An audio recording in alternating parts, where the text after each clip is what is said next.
a big welcome, Emma, to the Deep Life podcast. Thank you so much. I do want to say a special shout out to our friend Amanda, who graciously introduced us. Amanda is a dear soul sister that Dan and I met in Costa Rica, and she had sent me an article on your Substack page, and I read it, and I just love how Amanda already knew me and my journey through just 1 week in Costa Rica, and then we magically met and had a beautiful connection and talk. So we're just so thrilled to dive deep into this self-discovery aspect, and we're going to hit on astrology specifically today. But Emma, for the listeners, could you kind of give us an idea of who you are and how you became what you are now, this journey through life that you've gone through to get you to this point? Sure. I'm really happy to share my journey. I feel there's two main parts or two main passions or callings, definitely consciousness and nature. And so when I was about 16, I was a very dreamy child, lots of daydreaming. So that's already altered states. You could say like different brainwave states. But when I was 16, I had my first major altered state of consciousness. And that was thanks to cannabis, which I had been completely against. I was trained to be against it.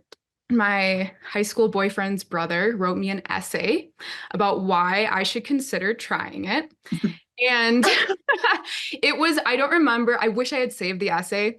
I remember it gave me pause. And so my first full experience of being high, it felt as though I had spent my whole life with my head underwater, not realizing that there was this greater space surrounding me.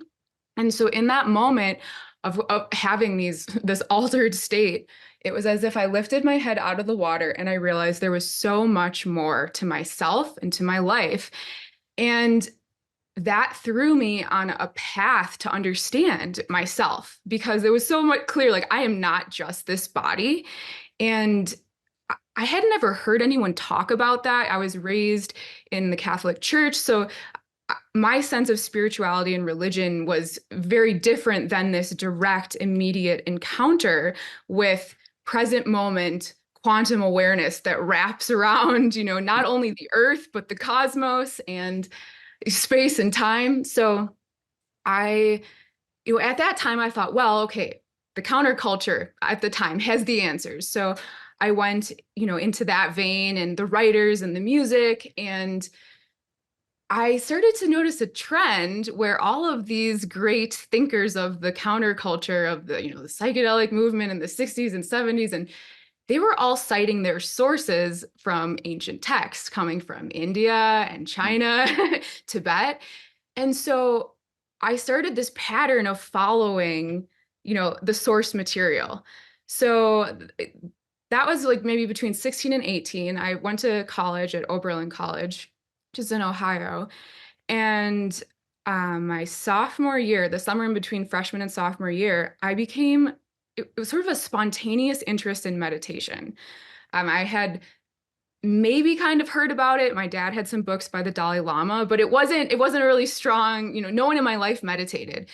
And I just remember going out to this tree and sitting at the tree and closing my eyes and just, sort of sensing that presence. And when I got to college that next year, there were all these classes available in Buddhist thought and religion and Taoism. And so I entered onto this track to study East Asian and South Asian religion.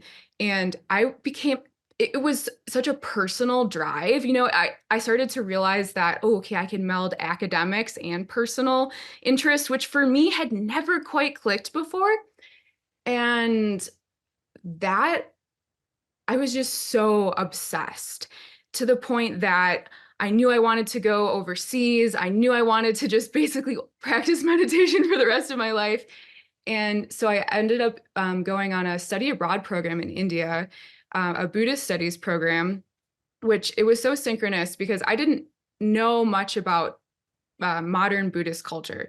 But this program was in Bodh Gaya, which is the historical seat of the Buddha's enlightenment. And now it's really an international community for Buddhists. So you go there and it's just the whole Buddhist world is coming to this spot.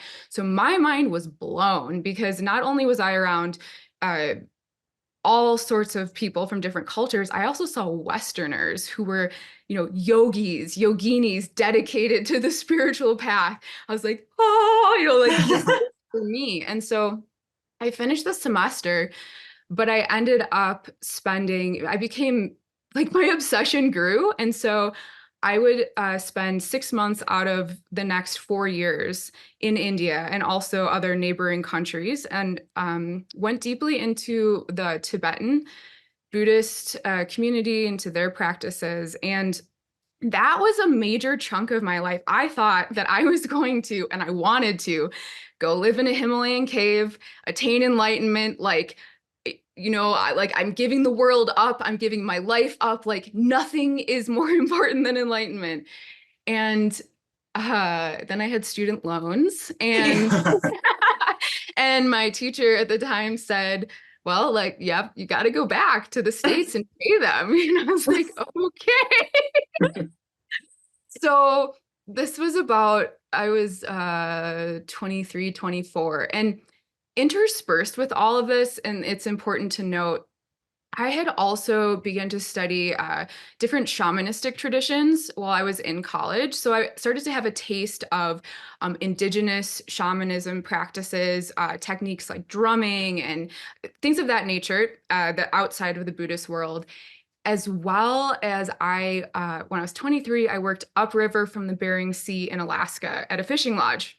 So totally different world. This is in the midst of all my Buddhist travel. So on one hand, I'm wanting to live in a cave and practice enlightenment. And then I'm in Alaska having my mind absolutely blown by the beauty, the wildness. And I'm around all these fishermen. I'm the only female besides the wife who owns, the husband and wife who owned the lodge.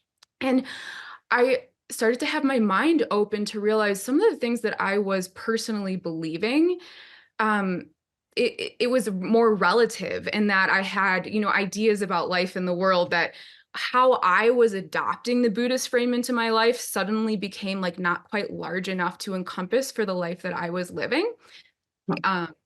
So then student loans came back to the States. And so that ended that pattern of going to Asia for 6 months out of the year. And I started to live full time in the States. And that was a major turning point for me. I was exposed to, like, all at once, chiropractic discipline, but applied kinesiology and clinical kinesiology. And this was through my partner at the time, and his doctor, his chiropractic doctor, he owned a restaurant. And so she would treat him on like a plan where like he could go for as many treatments as he wanted to, and she and her husband would come for dinner. And so when I was with him, she said, well, you can be on the family plan too. And so I started to go see her every single week. And her work, I mean, this is using the meridians of the body. This is accessing the body like a biocomputer, using kinesiology, the two-person method. She started to mentor me. So I would go for my treatment, and then she would teach me muscle testing, which we would explore. We would explore what I knew about Buddhism, merge it with what she knew about the body. And I started to have this blending between everything that I was learning from the Buddhist world, now with this mind-body connection. And then from there, it started to merge with nature. And she exposed me to the works of Michelle Small-Wright, who she is, calls herself a co-creative gardener. So co-creation, in her definition, means working directly with nature intelligence. So putting that in other terms, that's interfacing with the electromagnetic fields of intelligence of non-human participants in life. So plants, trees, getting information directly, like what do these plants need? Where do they want to grow? And so her works amazed me, because here was this woman who in my estimation, had discovered and was discovering everything that the yogis are finding out in their caves over in India, but she's doing it in her garden. She's doing it through communication with nature. And I started to be able to transpose and translate these various disciplines. And I realized, okay, so because I was so staunch, like Buddhism and this particular stream of Buddhism, this is the way, like this is the only way, this is the best way. And so gradually life started to show me like, okay, look, there's a more all-encompassing approach to this. And so from that point, I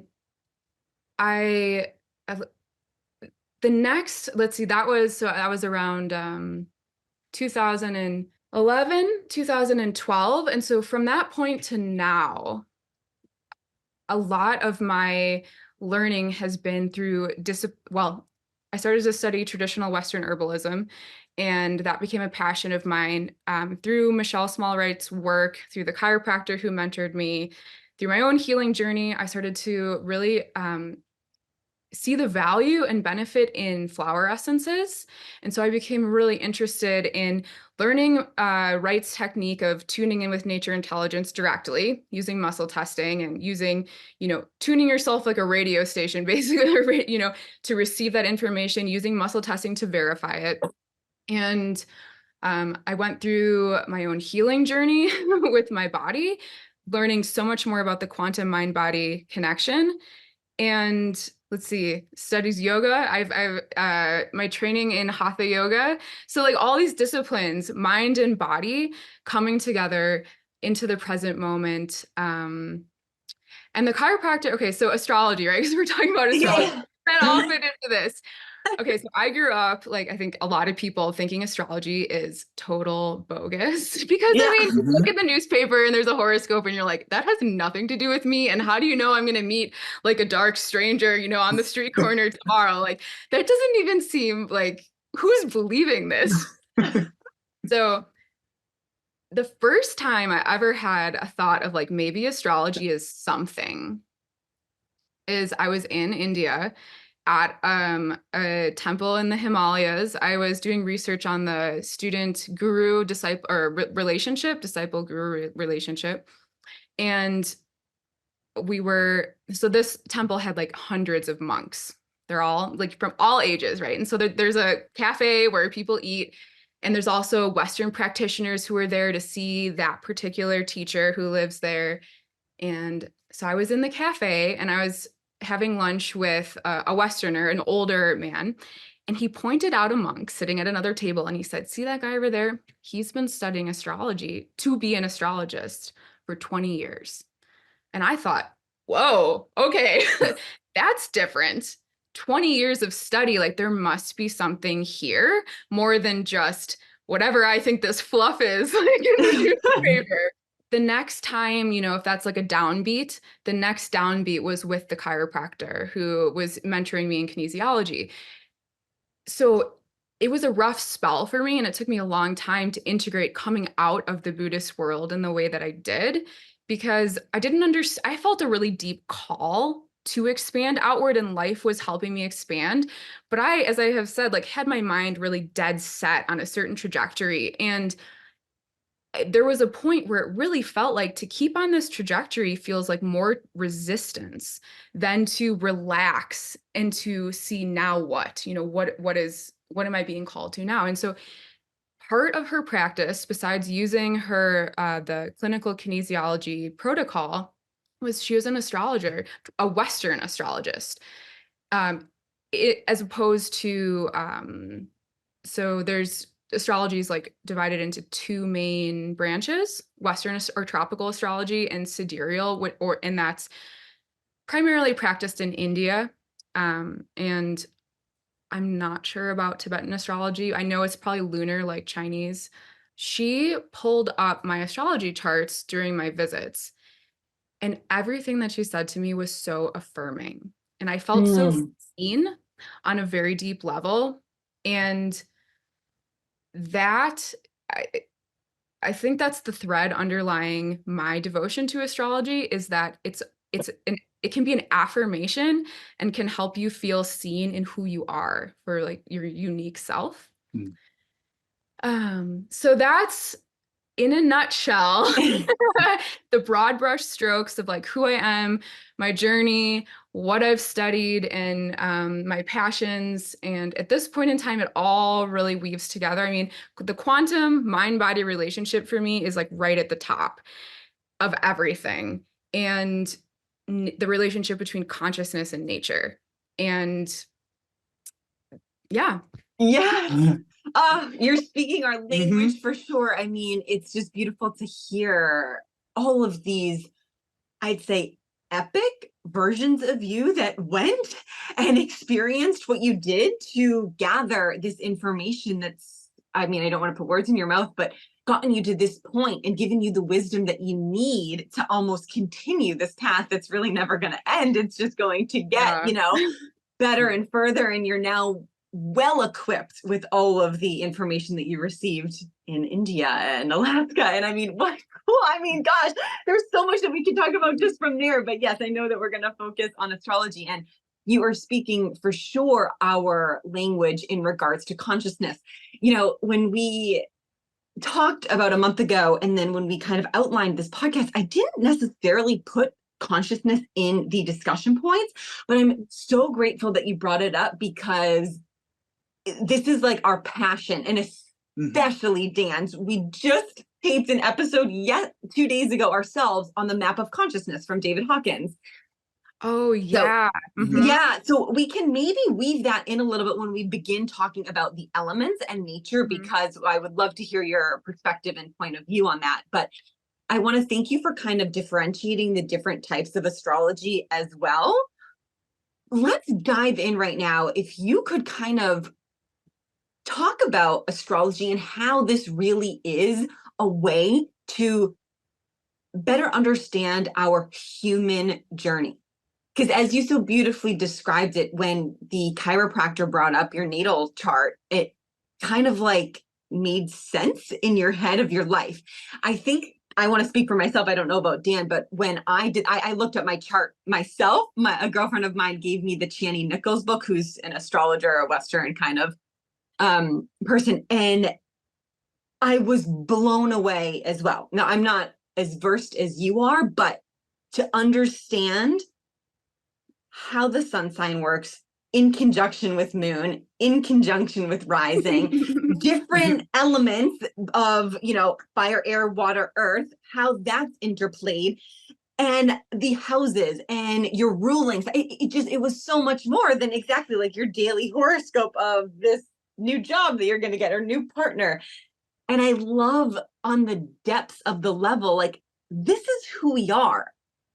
I may make a bold statement by saying this, but I think here in the West, and I'd love your opinion on this, Emma, I feel as though we take life for granted and we don't fully understand we are nature. We are one. We all come from one thing, whatever you'd like to call that, divine source, God, the universe. And there's so much more to our existence here on life. But I believe we have to become aware of it first.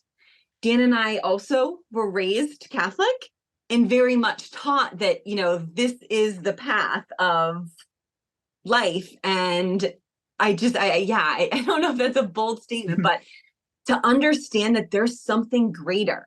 We're all interwoven, like how we can discover our unique pieces that fit within this grand puzzle that's going on in the universe, galaxies, even that. Yeah, absolutely. These are such, as you said, bold statements, but powerful because they're illuminating trends within our culture that have gotten us to the place that we are right now. And so I think it's helpful to look at it and then to acknowledge where we are in relation to the wider cultural view, in juxtaposition to what you're talking about, this view of wholeness, or this connection with everything. Before we dive in, I realized it would be relevant to say that, so my astrology training and the learning that I've done, that really came through the lens of my studies in traditional Western herbalism. And so I studied with Sage Popham of the School of Evolutionary Herbalism. And I took his, it's a clinical vitalist practitioners program. So vitalism is a branch or a lens, just like you could look at traditional Chinese medicine or Ayurvedic medicine. And so vitalism within the scope of traditional Western herbalism, there is this sense of wholeness and the wholeness of a person on all levels. And so astrology is very, very old. So we're looking at a lens. This is a framework. It's a map. And this is dating back to the 5th century before the Common Era, which is where we find like the first evidence of astrology. But at the time, astrology and astronomy are one and the same. So that deviation didn't happen until the 17th and 18th centuries. And what you're talking about with like our culture, really just linear mindset, like sort of dissecting, a mechanistic view of things. It's interesting to see where a departure. So astrology it's not only looking at what's happening outside of the Earth's atmosphere in terms of the movement of the planets, as well as the seasons, the solar seasons here on Earth. It's also a map of our consciousness and of our psyche. So we're looking at a natal chart, these elemental imprints that happen at the time of our birth. And so it's interesting to note that this departure around the 17th and 18th century between astrology and astronomy, so astronomy being like very completely physically based, like we're no longer looking at the inner meaning of Venus, right? We're no longer looking at Mars and what that means for a person. We're just strictly looking outside of ourselves and dissecting it further and further. That's all kind of happening around the same time, right? At the same time as we're wanting to dissect the human body as a machine, we're wanting to dissect nature, we're wanting to take the parts, and say, like, how does everything work rather than looking at the whole. I think it's really helpful to look at astrology, as I mentioned, as a map or as a framework or as a lens. And especially when we're looking at astrology to understand ourselves, to understand that this is like every single other framework on the planet, it is very relative. And so what's most important is not to adopt this, like how we were raised, this is the way, but does this resonate with me? And does this offer me relief, affirmation? Does it offer me a sense of my wholeness? That to me is a benefit of any framework. I feel like what you said resonates so much because I was actually talking to a girlfriend of mine about astrology maybe a few weeks ago, and she started talking about all of these, her moon sign, the rising, the ruling houses and things like that. And I was like, oh my gosh, do you know a lot about astrology? Because I'm just beginning to understand this. It's kind of coming into Dan and I's, it's being very synchronistic as you explain, like we know that we must pay attention to this. And she so beautifully said, I'm learning too, but this is just another way to better understand myself.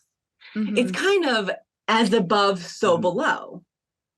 Absolutely. So like what's happening on the outside, the cosmos, the patterns, I don't know if that word is kind of correct, please gear me there, but the patterns of our systems and the seasons, like I think that those are tied to the patterns within us and our life. Absolutely. Yeah, no doubt. And what you said, patterns. So the phrase that I was in my mind ringing to bring up next is patterns of consciousness. Oh, okay. Amazing. Right. So this is where, to me, astrology, yes, affirmation of self, understanding self more deeply. And we can talk about the specifics of that through a natal chart. But when we look at, let's say, the astrological wheel, which is, it's a circle and it has every single of the astrological signs. This is representing seasons on Earth. It's representing parts of self. It's representing parts of life. Now, this is broken up into energies, and then these energies are radiating through elemental modes. And we're talking about not the atomic elements, we're talking about the great elements. So earth, water, air, fire, and then underlying that is space or some ether. And for me, when I first encountered this is so similar to what I had learned over in the Tibetan Buddhist world, because there are so many techniques and tools for accessing the quantum nature, the quantum facility, the quantum energy of that which we are, which is the merging of mind and matter. It's the merging of consciousness, inner, inner consciousness and outer worlds. And so those elements are used as a way to understand and to actually encompass the whole of reality. So the benefit in working with the word mandala or a medicine wheel or an astrological wheel is that this is a way to take one's consciousness and to wrap it around the whole of phenomenal reality. This is a big topic. We're talking about using a framework to go from a dualistic mode of perception where it's little me in my body in this big, big world, all these forces, life isn't going the way I want it to go. I feel stuck and scared and alone, to I am connected to all that is. I am the center of my universe as everyone is for theirs. My consciousness is radiating forth into this time-space reality. And the elements become a way where I can recognize the patterns of consciousness as it flows into form wherever I look, in people, in plants, in the weather, in the seasons, in the cycles. And it's a way of merging or drawing our awareness outward so that we can perceive ourselves on a much larger level. The seasons out there, you know, as we grew up, we began to think we were living inside of a scenario. Well, as it turns out, we're interdependent with this scenario and the quality of consciousness. And as you said before, awareness. If we're not aware of something, it pretty much doesn't exist for us. It's when something becomes conscious that it actually comes into being. And I mean, of course, that's up for debate on a, deep, deep, deep level, but we're talking about day-to-day life.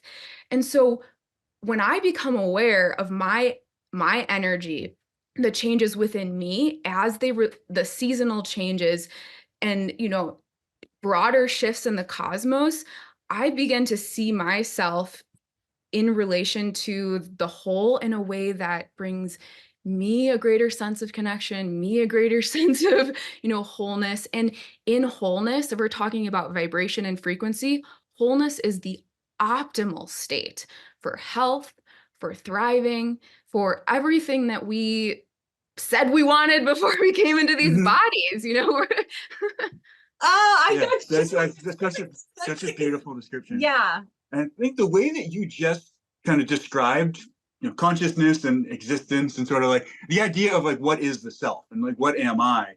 And because of how you're saying before, we have this branch where we started going into science, and science, rather than a verb where we were trying to figure out how things work, it started becoming labeling and breaking things down into smaller and smaller pieces, and then assuming that because we had names for things that we knew how they worked. But all we did was create more and more separation to where we find ourselves, like you were describing, thinking that we're like this little person who's stuck inside of this world, and it's acting on us.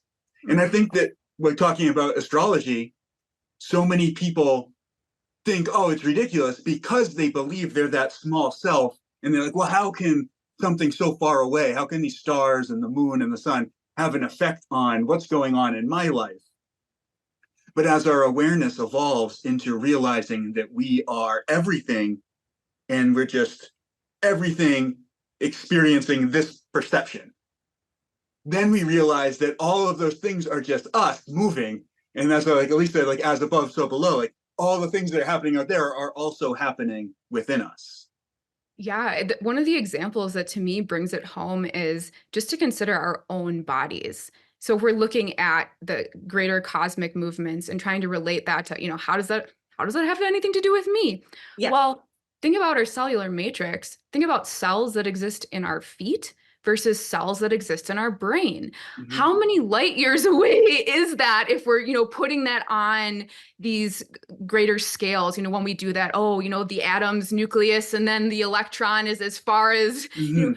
all of a sudden it becomes, we have such a cosmos inside us. And so impulses traveling from the brain, or we're talking about hormones traveling through the body, that's in my mind exactly the same as when I consider the planetary movements, I'm thinking about electromagnetic fields.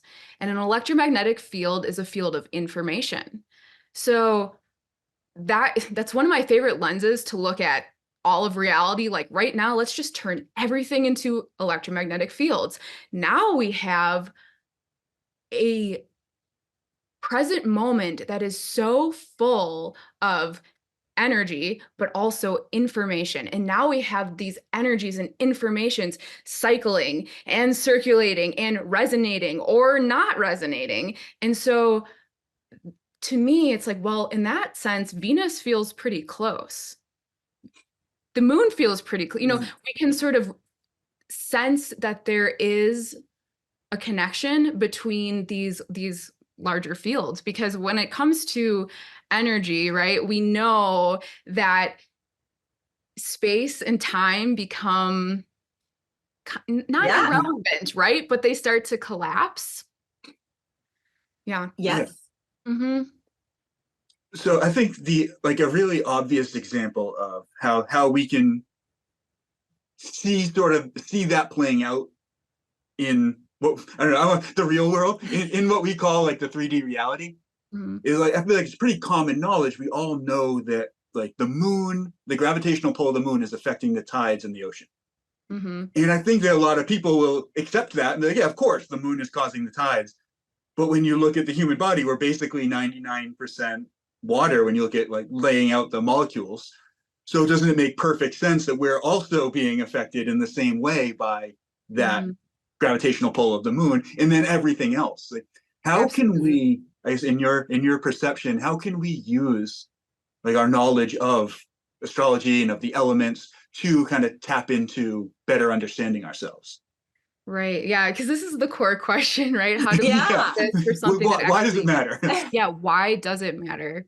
Looking at a natal chart, so when we look at our natal chart, it is divided into 12 sections, and we have the 12 areas of life, and we also have the 12 signs of the zodiac. So a common misperception is that this has to do with the stars, and that it has, well, and to be clear, in sidereal astrology, that is star-based astrology. But in tropical astrology, Western astrology, those 12 divisions of the zodiac are actually divisions of the ecliptic, which is, this is the relationship between the earth and the sun and the path that's traveled.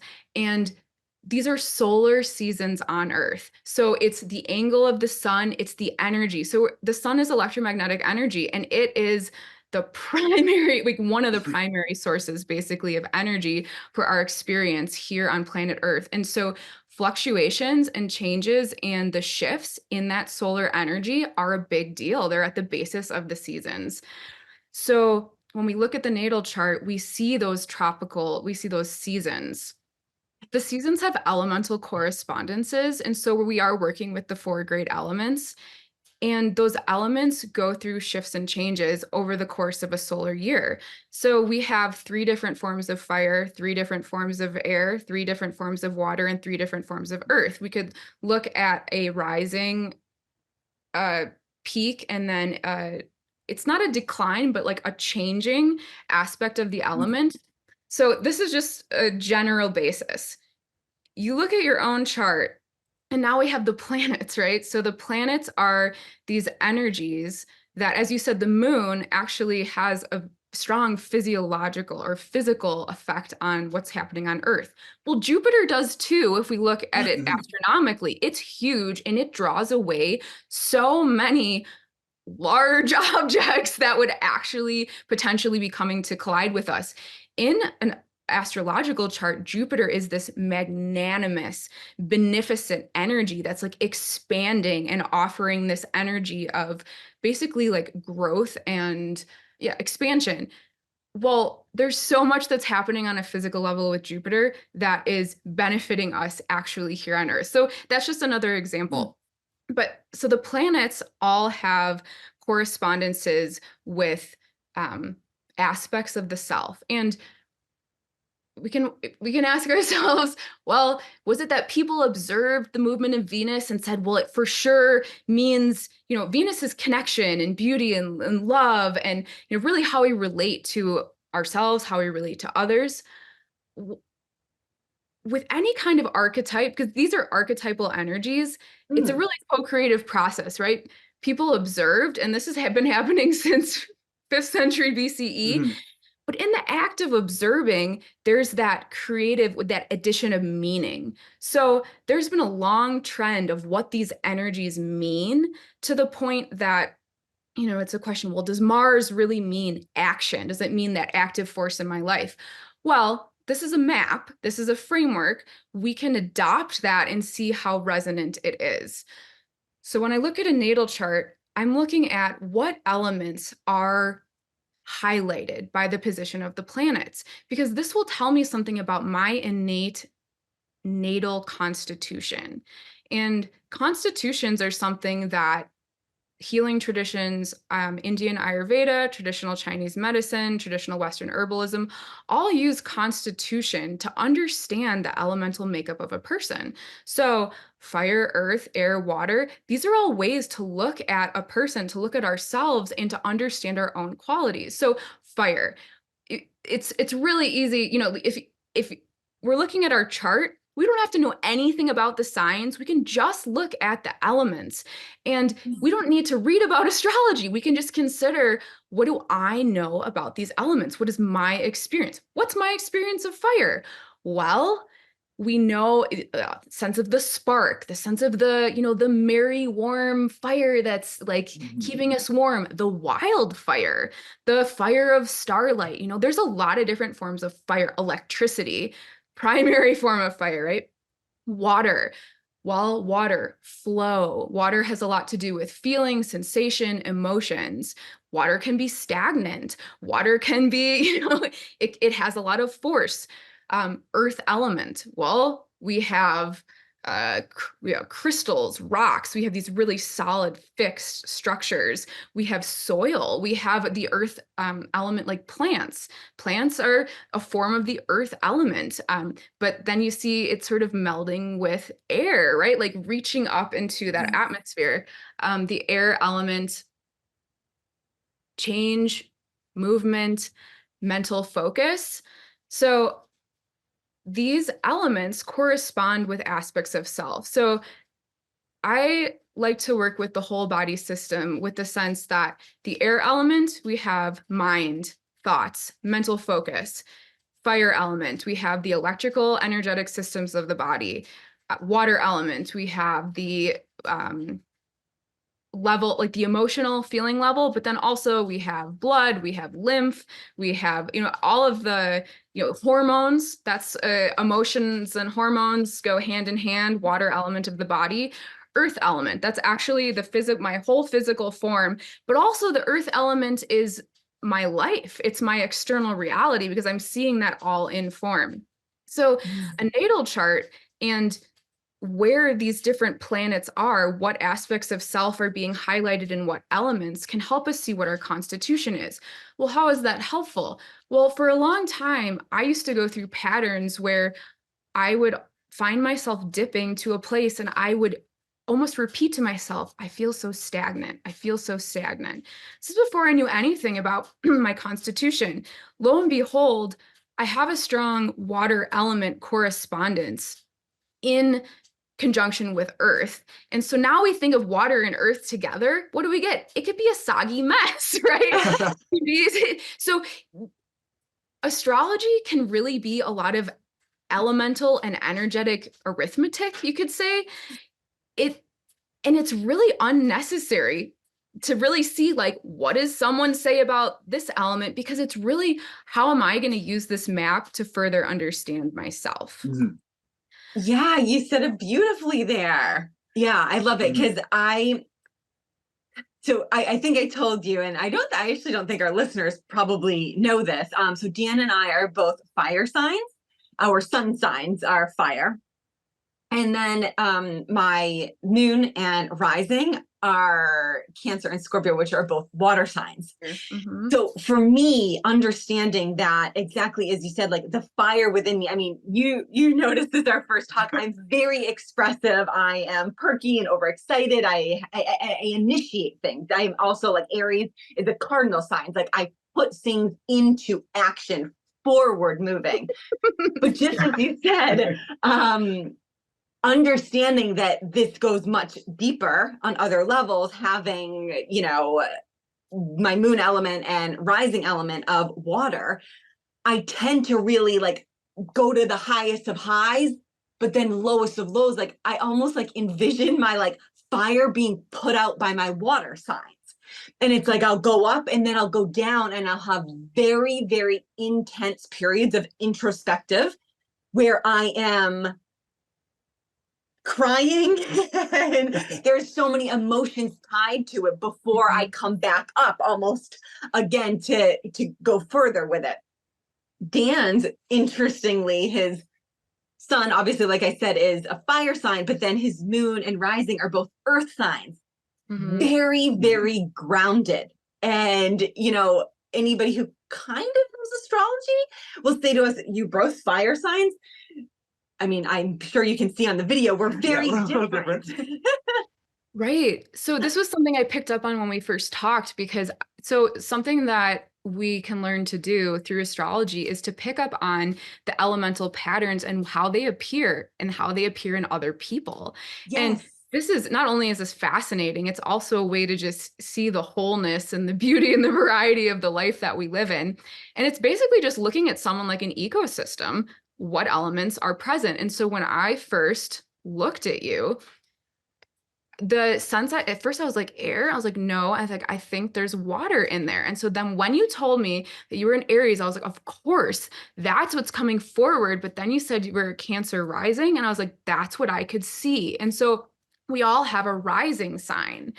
And the moment of our birth is when we get this elemental imprint. And so a rising sign just means the energy, the zodiacal energy that was it's coming into dominance at the moment of our birth. And that rising sign, it actually forms the lens through which we perceive ourself and our life. And this isn't something that's determinate, that because we go through many seasons and changes, and every year on our birthday we can get what's called a solar return, which is just an elemental imprint for that next year. But when we're looking at a natal chart, we're looking like these overall broad patterns of who we are. But a rising sign is often the first energy that we will perceive from another person. You meet them on the street, you're meeting their rising sign. And sometimes someone's sun and rising sign are in the same area of life. And so then you're getting both. There are certain planetary energies. For instance, Saturn has a lot to do with structure and framework. Well, if Saturn is with someone's rising sign, it may be hard to discern, because the rising sign isn't just like free by itself. It's got this other energy. So all of us are these elemental combinations. And for instance, when you said earth energy for Dan, it's like so obvious, but you told me that he was a Leo. So Leo is the heart fire. So all of the zodiac signs, the tropical seasons, they also correspond to parts of the body. So for instance, Aries is the head, Leo is the heart. And I consider Sagittarius, which is the third form of fire, to be the electrical system of the body. And so to understand what elements are highlighted in who we are, it can be so you understanding like, wow, I have this water and this fire, and this is how it plays out. Now you have awareness. Now it's like, well, with awareness comes choice. And this is something that I wanted to mention earlier, is So astrology has been used predictively, and it is used predictably.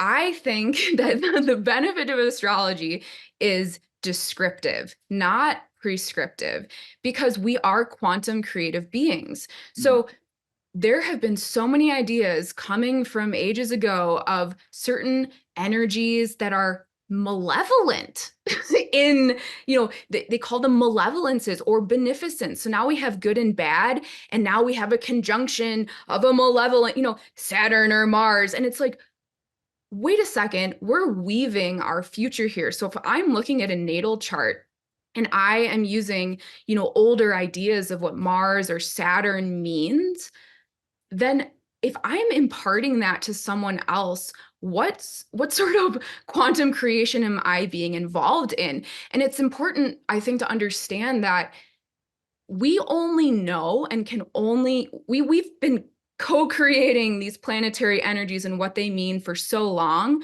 but it all has to do with how someone observed someone flowing their own energy. So Mars and Saturn come to a head in, the area of your life that has to do with your house, and there's all this catastrophe, blah, blah. Well, that was how that person was able to deal with that event.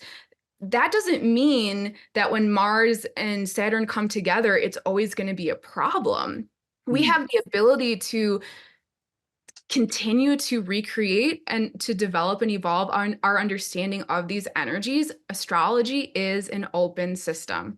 And I might be the first to say it. I don't know, but it's not, we don't need to, with all due respect to the past, yes, it's great to look back and to see where we've come from. But I think that the kind of astrology that will serve us going forward as a people is the astrology that recognizes that we are quantumly creating our experience. And so to look at a natal chart, to be really clear that I'm not looking at qualities of good and bad, I'm looking at elemental qualities. Fire's heat is not good or bad. It really depends. Water, the different versions of water, it's not good or bad. But to understand how to do that energetic arithmetic and how to put those things together. So yeah, the moon represents our emotions, our feeling. In some systems, it even represents the mother. I think it's not as beneficial to get too specific. Let's look at the moon and understand how it moves the waters of the earth. Let's look at the moon and understand that as it moves the waters of the earth, I'm a part of the earth. It's going to move my waters too. That doesn't mean I have to feel anything. It doesn't mean I have to experience anything, but it is creating a certain set of conditions. And it's up to me. I can bring awareness to that situation. Yeah, I really love it. Yes, Yeah. I love that you just said that. And almost, it is kind of like you're simplifying it a little bit. Like astrology is very, or at least to me at the beginning, was really intimidating. Yeah, that's a And common overwhelming. thing. I'm like, where's the North Node? I'm like, what? So that's why like I said, you've done such a beautiful job of really focusing on the elements. And I think that that's where Dan and I can understand it and tying it into the consciousness and the earth. And I'm so appreciative that you said that. And I really love that you pointed out, like, this doesn't necessarily need to be your truth. Like you were saying, if Mars and Saturn are, fighting, it's to say what you said before about energy. Everything is energy. And I believe part of this human experience is to become an alchemist of that energy. So if we can understand that everything is energy, and yes, learn from the past, allow that energetic charge to either teach us, or we can then transmute the energy to our own for its highest and greatest good for the individual. I can't stress that enough. Every person is individual in this, even though we're connected, but that's what it is. It's alchemizing the energy that's here.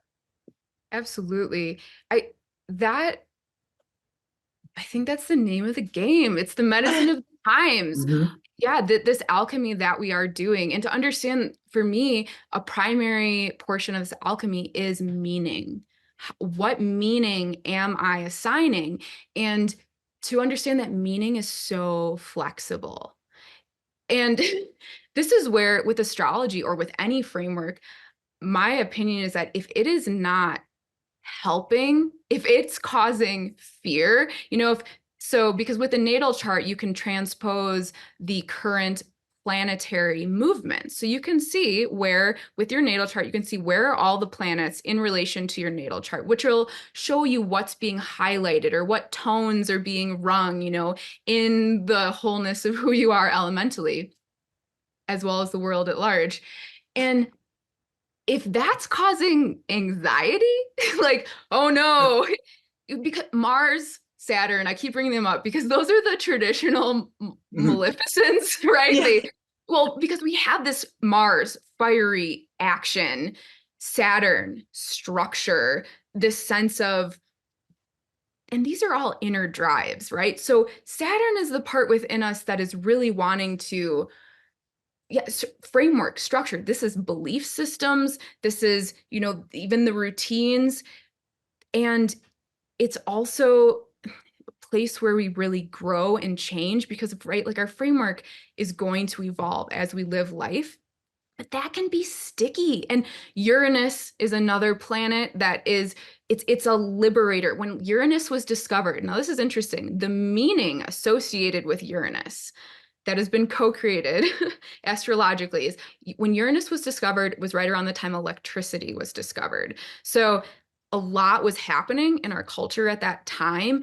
Like all of a sudden, the lights are going on, not even metaphorically. And so Uranus is this planet of liberation. Anything that it touches, it's bringing like a electrifying, liberating energy to it. So Uranus is moving through the area of your life associated with intimate relationships.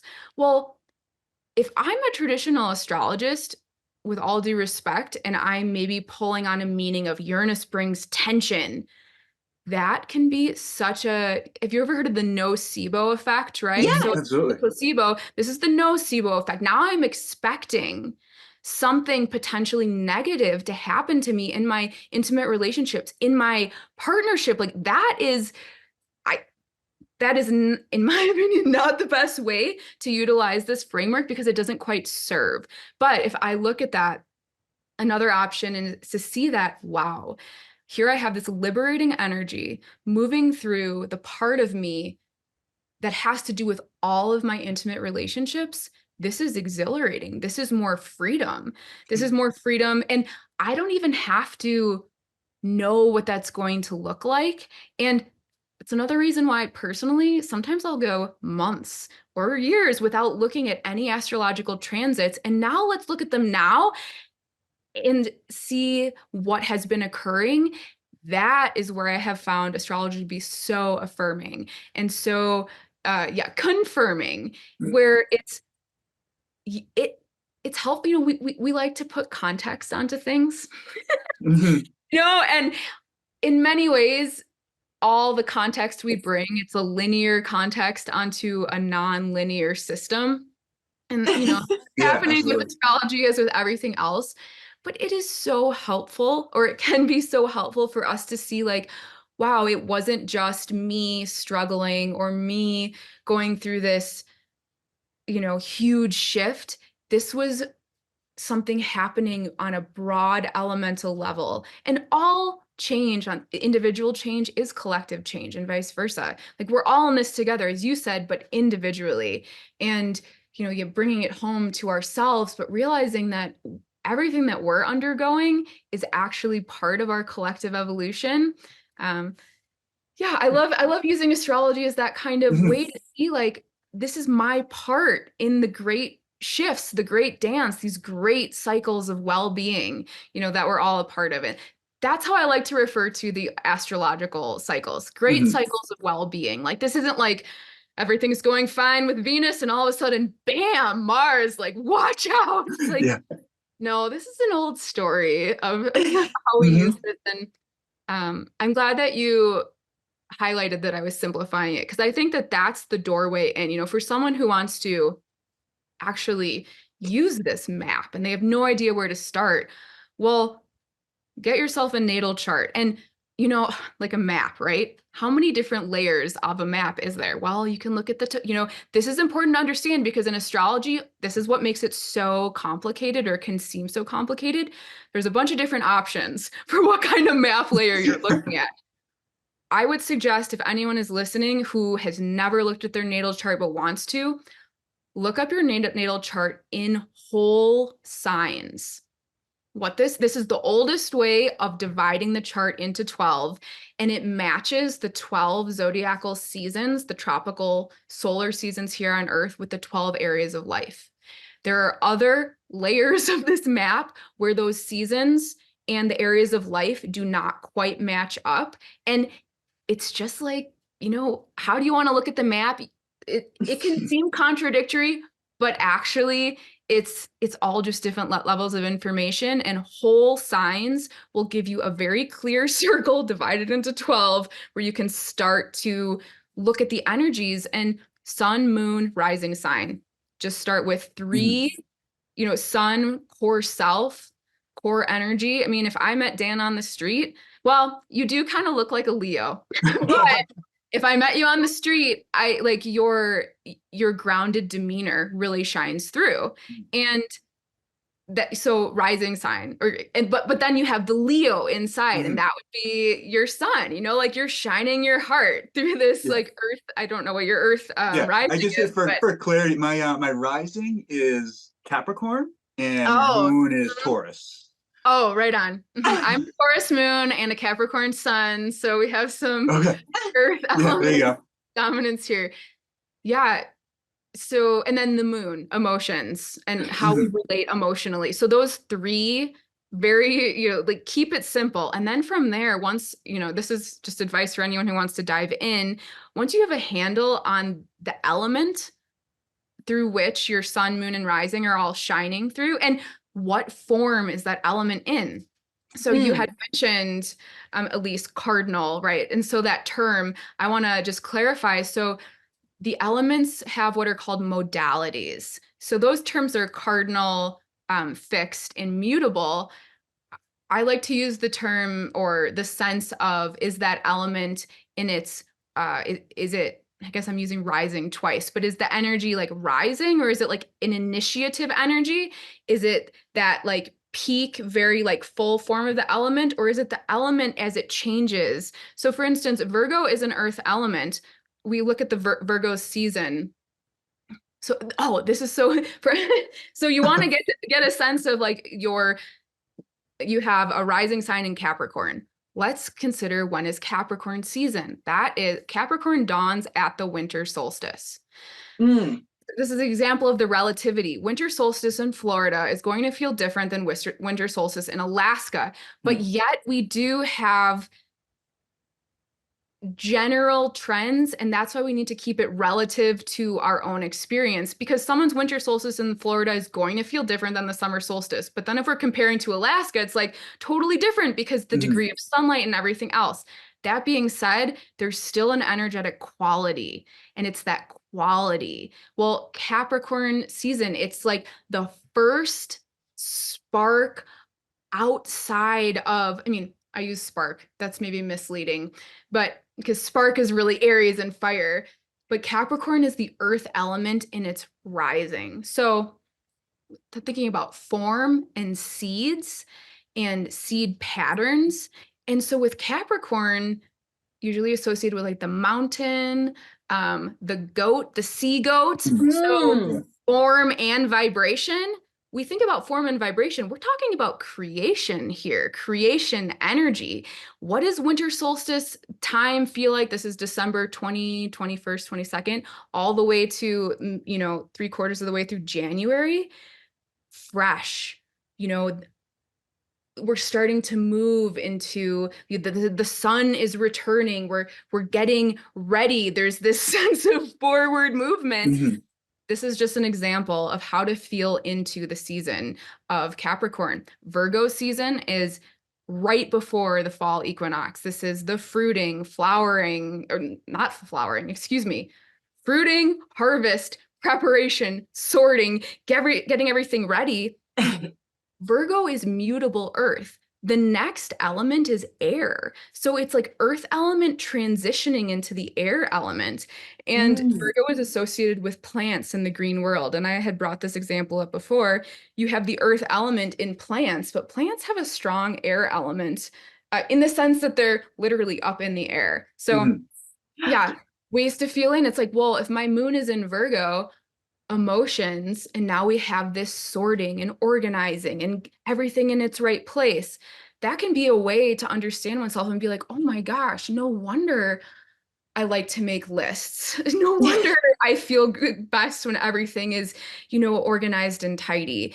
It's not that, there's something wrong with me or different. It's like, this is who I am, elementally speaking. Yeah, your examples are beautiful. I think that that's very helpful to frame the context of our human experience here. It's all interwoven. I'm gonna go like off topic slightly, really quick, just because I thought of this when you were talking about plants and how they're like partially air. And I had seen this video pretty recently of someone describing, because we always wonder, if you wonder, like, where do plants come from? Because it grows from a seed. It's like, where is all the matter that becomes a tree? Like, where is that coming from? And they're mostly carbon. So like plants they're bringing the air in through their leaves, like carbon dioxide, and then holding on to the carbon, using that to build themselves and releasing the oxygen.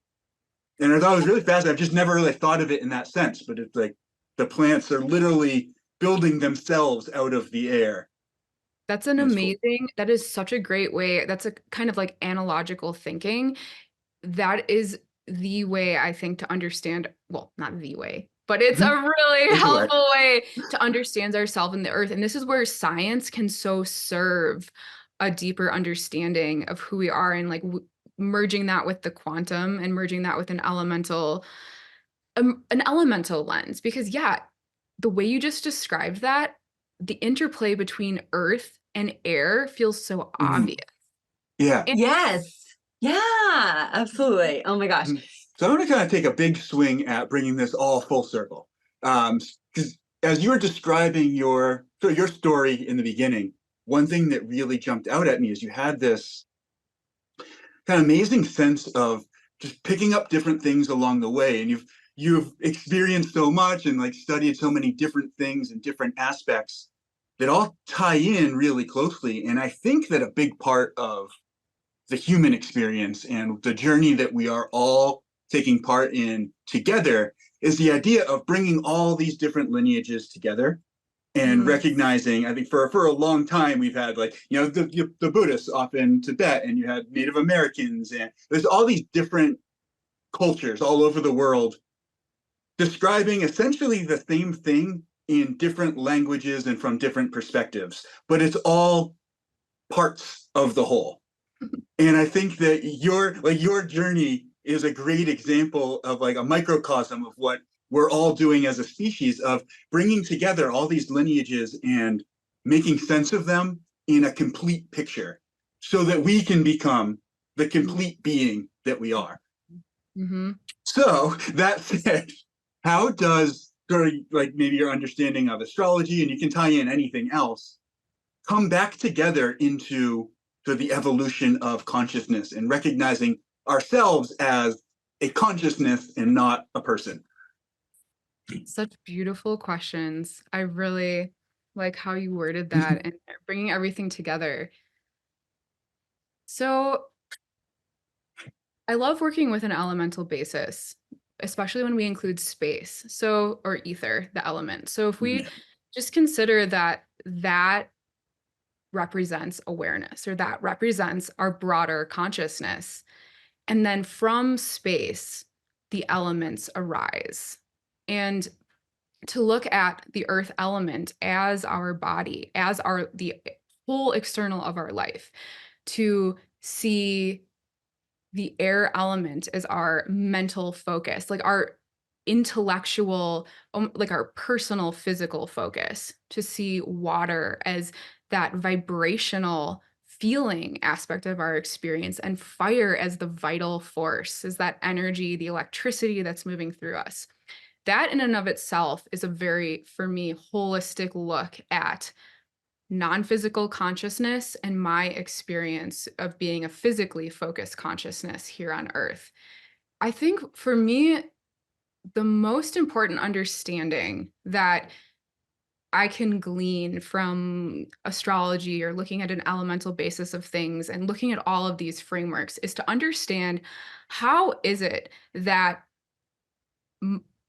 myself as a non-physical consciousness is also here in a physical body, and how does it work that I'm experiencing this life, and how can I understand the connection between the two? Is there a connection, right? Of course, the age-old question. I sense very deeply that there is a connection, and that's why I like this elemental model, because we have space as the basis through which everything else is arising. Now, we can take that word space or consciousness, and we can also say the quantum field, the unified field, source, God, you could throw that in there. All of these words we use to describe the broader dimension that underlies everything, and then physical life. And so to look at and to use astrology as this elemental basis, to look at the patterns of the elements in my body and in the seasons, is to see patterns of creation. This is going back to patterns of consciousness. So we have the equinox points. And actually, this is so relevant because, at least at the time of this recording, we are 3 days away from the spring equinox. And while we tend to, consider our cultural New Year's to be in deep winter, right around the winter solstice-ish, the equinox points are more of what you could say an actual New Year's for nature and consciousness, because these are points at which the solar energy on all points of Earth is exactly the same. You have equinox, meaning equal day and night. And when we think in terms of electromagnetic energy and information, think about the energy flows, we see this picture of, these are fulcrum points through which, in that hair's breadth of a time, there is this, it's like a downbeat for all life on planet Earth. I think the equinoxes are profound moments to just open up to the space of consciousness. And, we think of the yin yang energy, summer, yang flow, winter, yin flow, and that's reversed based on what hemisphere we're in. Well, at the equinox point, everything is meeting in this very still point. And so just to understand what's happening on that level, that is a moment where I like to take the opportunity to enter into that still point, where that still point is not just all life on Earth. That still point can include my non-physical consciousness, the non-physical consciousness of all that is, and how it merges together. At the spring equinox, we enter into a yang dominance. This is so form, and this is the elemental arcs of our creation. So fire rises, the vitality rises, energy rises. And the same thing when we are in we look at our whole body system, we have our non-physical consciousness, that fire element flowing through us, that has to do with our perception, our passions, our inspirations. And so linking up these two portions, we have an outer elemental season of fire. Well, I can then merge with that and to consider my own life, and to consider, well, fall is clearly the time of disillusion, decay, like letting go. There's, an air and then water element. Air comes and blows all the leaves off the trees, depending on where you live. Water comes and helps things decay. That is one kind of elemental season, and that's a quality of my own consciousness, because I am, as you both are, as everyone is, I am the sole perceiver for my universe. My perception matters, and my perception is creative. Well, that creation is occurring through these elemental patterns. And so when I merge with the larger elemental patterns in the whole, then I can ride the wave, right, of that momentum rather than, let's say, fighting against it. And that's, as quantum creators, I do believe, like, doesn't matter what season it is, doesn't matter if it's raining, right? We get to choose. That being said, there's so much elegance that can occur for us when we acknowledge that our consciousness, the elements of our body, the elements of the earth are all one in the same, and they're moving together. All these electromagnetic fields are interacting together. It's like, rather than going against nature and against, you know, God and all of what is, we're going with it so that we're not creating static in our life and we're not creating more problems. I feel like you just like specifically summarize what it is to flow through life as opposed to resist it. It's like understanding it, really, like you did. It's a beautiful way to just understand that life is trying to live through us. It is, and that's going with the flow and understanding that the patterns outside are also the patterns in, but we typically resist them so much because we're unaware. Oh, it's so true. It's like we don't usually resist when we're hungry, right? We'll just feed ourselves, right? That's a pattern. That's a hormonal signal.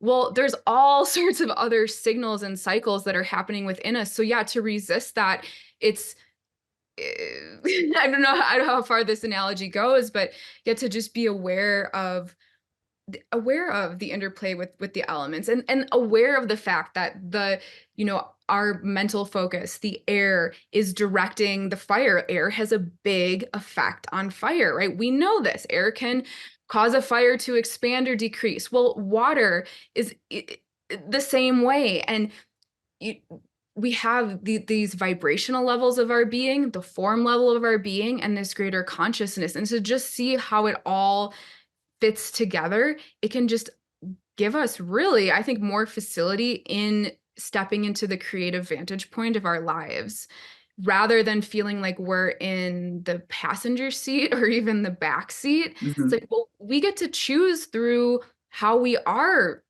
flowing, how we are allowing the elements to move through us, how we are understanding, to understand that as an air element, like the air element can go anywhere, right? That's my mind. I can go anywhere. The fire element, well, that can burn, right? The water, water can nourish and water can bog down. And so vibrationally, to understand that the dial or the control is within.